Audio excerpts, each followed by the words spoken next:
Walang kawala sa batas ang isang senior citizen matapos mahulihan ng iligal na droga sa bypass operation sa Puerto Princesa City, Palawan. Ang ulat mula kay Pacho Woman Christine Lorenzo. Arestado ang isang 61 anyos na senior citizen matapos mahulihan ng pinaghihinalang shabu sa Purok Masagana, Barangay San Pedro, Puerto Princesa City, pasado alas 2 ng hapon noong 5 ng Disyembre taong kasalukuyan.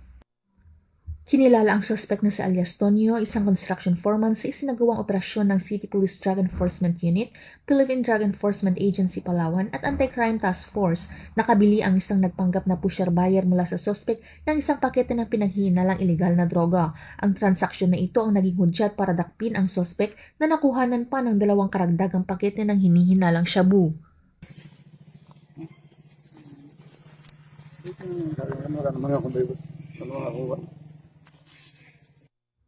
Ang kabuong nakumpiskang droga ay tumitimbang ng 1.95 grams na may tinatayang halaga na 13,260 pesos.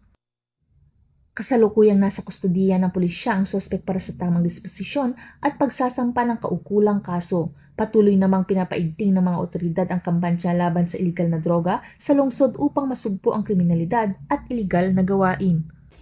Mula dito sa Calapan City, Oriental Mindoro, ako ang inyong PNN correspondent, Patrol Woman Christine Lorenzo, alagad ng batas, tagataguyod ng Balitang Pulis.